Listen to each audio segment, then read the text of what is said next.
Ambati Silks, Kanchipuram Saree Store, now in Vijayawada. Exclusive Pattu Sarees, Salwas and Lehengas.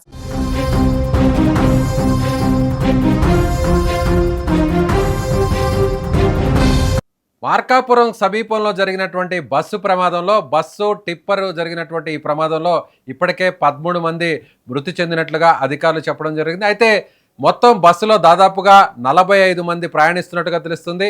45 మందిలో 13 మంది ఇప్పటికే చనిపోయారు, మరికొంతమంది తీవ్రంగా గాయపడ్డారు, 28 మందికి తీవ్రంగా గాయాలైనట్లుగా తెలుస్తుంది.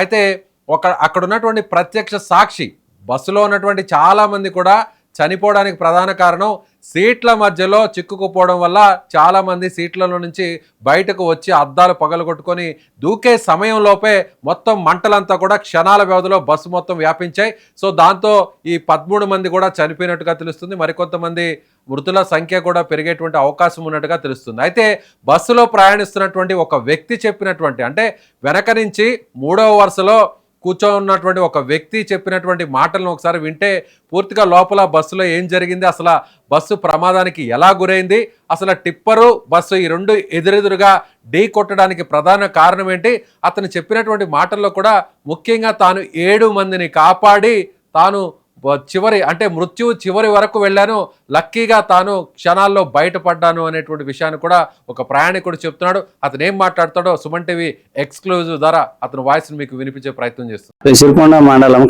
అటు నుంచి వస్తున్నాము. ఈ హరికృష్ణ ట్రావెల్స్ బండి అది పాజిటివ్ అక్కడి నుంచి బాగానే అవుతుంది, కానీ ఎక్కడన్నా కన్ఫ్యూజ్గా బండి తోలినట్టు కానీ ఏమీ అయితే లేదు. కొంచెం బండి స్టార్టింగ్లో సిరికొండలో మేము ఎక్కేటప్పుడు కూడా కొంచెం స్టార్టింగ్ ప్రాబ్లం కొంచెం చూపించింది. అయినా ఎక్కడ ఏరే సౌండ్ కానీ రిమార్క్ కానీ ఎక్కడ ఏదన్నా అప్ అండ్ డౌన్ బస్సులోనే ఉన్నా. వెనక 3వ సీట్లో ఉన్నా నేను, వెనక నుంచి 3వది. ఈ అద్దాలు బాగా కొట్టి బస్సులు ఫుల్గా ఉన్నా సార్, ఫుల్గా ఉన్నారు. నేను ఒక 7-8 మంది దాకా తలకాయలు ఎలబెట్టిన అందరూ కాళ్ళు పట్టుకుని ఎట్టేసిన బయటికి. నేను లాస్ట్లీ ఫోన్ కోసం పోయి నేను పొగ ఫుల్ అయిపోయేసరికి ఎక్కిపోయాను, వదిలేసిన. తెల్లారుజామున 5:44 అక్కడ ఇద్దరిది తప్పు అనేది లేదు, ఇద్దరు కాదన్నం లేదు. అతనేమో పైకి వస్తున్నాడు, అతను లెఫ్ట్ సైడ్ లో రావాలా, ఇతను లెఫ్ట్ సైడ్ లో పోవాలి, కిందకి అటు కనిగిరి వెళ్ళిపోతుంది. అతనికి ఆ టర్నింగ్ లో ఏమనిపించింది అంటే ఇది అవతల వస్తున్నట్టుగా అనిపించింది. ఎవరికి? బస్ డ్రైవర్కి. అతనికి ఎట్టగా అనిపించింది అంటే ఇటు వచ్చి పాజిటివ్ నన్నే కొట్టేటట్టున్నారని అతను రాంగ్ రూట్లో వచ్చి ఇతను రాంగ్ రూట్లో పోయి ఇద్దరు వాళ్ళే గుద్దుకున్నారు. ఈ బస్సు ఇంకా తప్పియటానికి అవకాశం లేదు. పోయి అవతల పోయి ఇంకా బండి స్లిప్ అయిపోయేది, కొండకు పోయి కొట్టేది. ఇక వీళ్ళిద్దరు అటు పోకుండా ఇద్దరు బ్రేకులు కొట్టుకొని ఇద్దరు పోయి కొట్టుకోరు. అది కింద ఎమ్మటే బండి ఇంజిన్ ఇక్కడ ఈ బండిలో స్లిప్ అయి పడ్డారు కదా ఒకళ్ళ మీద ఒకళ్ళు. అప్పుడు సీట్లలో అయితే అప్పుడు ఆ దెబ్బ బింది కనిపించలేదు, కానీ ఇప్పుడు గుండెల్లో నొప్పి ఇక్కడ మెడ ఎస్ బస్సులో ప్రయాణిస్తున్నటువంటి ప్రత్యక్ష సాక్షి చెప్తున్న దాని ప్రకారం, అంటే ఒక ప్రయాణికుడు, అతను బస్సు వెనక నుంచి 3వ లైన్లో కూర్చోన్నటువంటి ప్రయాణికుడు సరిగ్గా ఎప్పుడైతే ప్రమాదం జరిగినటువంటి సమయంలో వెంటనే అక్కడ ఉన్నటువంటి విండోకి సంబంధించినటువంటి అద్దాలన్నింటినీ కూడా పగలగొట్టడం జరిగింది. అప్పటికే చాలామంది ప్రయాణికులు ఎవరైతే పెద్దవారు మహిళలు ఉన్నారో వాళ్ళని కాపాడడం కోసం వాళ్ళందరూ కూడా బాడీ మొత్తం అంటే తలలు బయటకు పెట్టి దూకేటువంటి క్రమంలో చాలా ఇబ్బంది పడ్డారు. దూకలేనటువంటి పరిస్థితుల్లో తానే స్వయంగా ఒక 7 నుంచి 8 మంది వరకు కూడా నేరుగా తాను నెట్టివేసి ఆ 7 నుంచి 8 మంది ప్రాణాలను కూడా కాపాడాను. అయితే తన మొబైల్ కోసం మళ్ళీ నేను మొబైల్ను వెతుక్కునేందుకు సీటు వద్దకు వచ్చాను, వెంటనే ఒక్కసారిగా పొగ వచ్చేసింది, కనిపించలేదు, లక్కీగా నన్ను కూడా వేరొకరు కాపాడారు అంటూ ఆయన చెప్పినటువంటి మాట. అయితే బస్సు ప్రమాదానికి గల కారణాలు ఏంటి, ఎదురెదురుగా బస్సు టిప్పర్ ఎలా ఢీ కొట్టాయి, సో ఎవరి మార్గంలో వాళ్ళు, ఎవరు వెళ్లాల్సినటువంటి ఆ రూట్లో వాళ్ళు వెళ్ళుంటే ఈ ప్రమాదం జరగకపోయిందా ఉండేదే.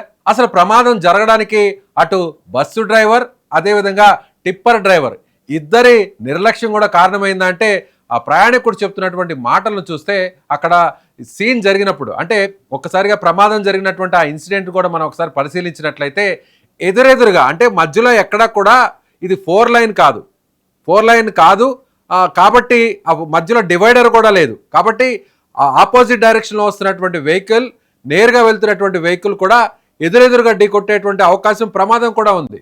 అది టైం సరిగ్గా 5:30 సమయం. అప్పుడే తెల్లవారుతోంది. సో ఆ సమయంలో నిద్రమత్తులో ఇద్దరు కూడా నిద్రమత్తులో ఉండేటువంటి అవకాశం ఉంది. 2 వెహికల్స్ సంబంధించినటువంటి డ్రైవర్ అంటే బస్సు డ్రైవర్ టిప్పర్ వేగంగా వస్తున్నప్పుడు అతను తన మీదకు వచ్చి అంటే డైరెక్షన్ చేంజ్ చేసుకొని ఓవర్టేక్ లాంటిది చేస్తూ ఆపోజిట్గా మార్గంలో వస్తూ తన మీదకు వస్తున్నాడు అనేటువంటి క్రమంలో అంటే ఓవర్టేక్ చేసేటువంటి క్రమంలో తన మీదకు వస్తున్నాడు అనేటువంటి భావించి బస్సు డ్రైవర్ కూడా వేరే మార్గంలో బస్సును తిప్పడానికి ప్రయత్నించాడు. సో ఇద్దరు కూడా కన్ఫ్యూజ్ అవడం వల్ల కూడా ఈ ప్రమాదానికి కారణమైంది. అయితే బస్సుని ముందుగానే అలర్ట్ అయినటువంటి డ్రైవర్ వేరే మార్గంలో ఇంకో డైరెక్షన్లో తిప్పడానికి ప్రయత్నించినప్పటికీ అక్కడ పక్కన ఒక పెద్ద కొండ కూడా ఉంది. సో విజువల్స్లో కూడా మనం ఒకసారి చూడవచ్చు. అక్కడ ప్రమాదానికి సంబంధించినటువంటి దట్టమైన పొగంతా కూడా వ్యాపించింది. ఎస్, ఆ కొండ కూడా ఢీ కొట్టేటువంటి అవకాశం ఉంది. సో ఒకవేళ ఆ బారికేడ్స్ని ఢీ కొట్టిన తర్వాత ఆ కొండని ఢీ కొట్టుంటే మరింత పెద్ద ప్రమాదం జరిగిండేది. అందులో అక్కడ లోయ లాంటిది కూడా ఉంది అనేది ఆ ప్రయాణికుడు చెప్తున్నటువంటి మాట. అంటే సరిగ్గా ఇద్దరు రాంగ్ డైరెక్షన్లోకి రావడం, అటు టిప్పర్ కానీ బస్సు కానీ ఇద్దరు కూడా వేరు రాంగ్ డైరెక్షన్లోకి రావడం వల్ల ఈ ప్రమాదం జరిగింది. అప్పటికి ఇద్దరు కూడా బస్సు టిప్పర్ దగ్గరకు వచ్చిన సమయంలో బ్రేకులు వేశారు. బ్రేకులు వేసినప్పటికీ కూడా సో బస్సు కానీ టిప్పర్ కానీ కంట్రోల్ కాలేకపోయింది. అప్పుడు వెంటనే 2 వాహనాలు కూడా ఢీ కొట్టాయి. సో బాగా ఫుల్గా లోడ్తో ఉన్నటువంటి కంకర్ లోడ్తో ఉన్నటువంటి టిప్పర్ ఒక్కసారిగా పక్కకు ఒరిగిపోయింది, బోల్తా పడింది. అయితే అదృష్టవశాత్తు అక్కడ లోపల ఉన్నటువంటి కంకర్ ఏదైతే ఫుల్ లోడ్తో ఓవర్లోడ్తో వెళ్తున్నటువంటి టిప్పరు ఒకవేళ బస్సు వైపు కానీ ఒరిగి ఉంటే ఈ కంకర్ మొత్తం అంతా కూడా బస్సులో ఉన్నటువంటి ప్రయాణికుల మీద పడిపోయి ఉండేది. టన్నుల కొద్దీ ఉన్నటువంటి కంకర్ ఒకవేళ బస్సులో కూర్చొని ఉన్నటువంటి ప్రయాణికుల మీద పడిపోయి ఉంటే ఇంకెంతమంది ప్రాణాలు కోల్పోయారో కూడా మనం అర్థం చేసుకోవచ్చు. సరిగ్గా ఇలాంటి ఘటనే హైదరాబాద్కు సమీపంలోని ఇటీవల కొన్ని నెలల కిందట చేవళ్ల దగ్గర కూడా ఇలాంటి ప్రమాదమే జరిగింది. ఆర్టీసీ బస్సు అదేవిధంగా కంకర్ లోడ్తో వెళ్తున్నటువంటి టిప్పరు 2 కూడా ఢీ కొట్టడంతో ఎక్కువ మంది దాదాపుగా 19 మంది చనిపోవడం జరిగింది. ఈ చనిపోవడానికి కారణం ప్రధానంగా బస్సు అలాగే టిప్పరు 2 ఢీ కొట్టడం కంటే కూడా సో దాని ద్వారా జరిగినటువంటి గాయాలతో చనిపోయిన దానికంటే కూడా లోపల ఉన్నటువంటి కంకరు ఒక్కసారిగా బస్సులో కూర్చొని ఉన్నటువంటి ప్రయాణికుల మీద పడిపోవడంతో ఊపిరాడక కదలలేక వారందరూ కూడా కంకర్లో కూరుకుపోయి చనిపోయినటువంటి పరిస్థితి. అయితే ఇప్పుడు జరిగినటువంటి ఈ ప్రమాదంలో ఈ ఇన్సిడెంట్లో మార్కాపురం దగ్గర జరిగినటువంటి ఈ ఇన్సిడెంట్లో మాత్రం కంకర బస్సు వైపు పడకుండా బస్సుకు ఇటువైపుగా పడిపోయినటువంటి పరిస్థితి మనకి ఉంది. కాబట్టి కొత్త వరకు అదృష్టవశాత్తు ఎక్కువ మంది ప్రాణాలు పోగొట్టుకోలేకపోయారు. లక్కీగా కొంతమంది బయటపడ్డారు. అయితే దురదృష్టవశాత్తు ఇక్కడ కూడా మరొక దురదృష్టం కూడా వెంటాడిందనే చెప్పాలి. అక్కడ బస్సు టిప్పర్ ఢీ కొట్టుకున్న వెంటనే ఆ టిప్పర్కి సంబంధించినటువంటి ఆయిల్ ట్యాంకర్లో నుంచి ఒక్కసారిగా మంటలు వ్యాపించాయి. మంటలు అంటుకుని ఆ తర్వాత బస్సు వరకు కూడా వ్యాపించడంతో ముందు భాగం అంతా కూడా పూర్తిగా కాలిపోయింది. ఆ తర్వాత బస్సులో ఉన్నటువంటి డీజిల్ ట్యాంకర్ కూడా కాలిపోవడంతో ఒక్కసారిగా క్షణాల వ్యవధిలోనే మొత్తం నిద్రపోతున్నటువంటి ప్రయాణికులందరూ కూడా ఏం జరిగిందో తెలుసుకునేటువంటి లోపలే ఒక్కసారిగా మృత్యు కూపంలోకి వీరందరూ కూడా జారుకున్నారు. అందులో కొంతమంది మహిళలు ఉన్నారు, పసికందులు ఉన్నారు, 5 ఏళ్ల బాలుడు ఉన్నారు, పాప ఉంది. సో ఇలా చాలామంది మహిళలు ఒకే కుటుంబానికి సంబంధించినటువంటి 3 ఉన్నారు.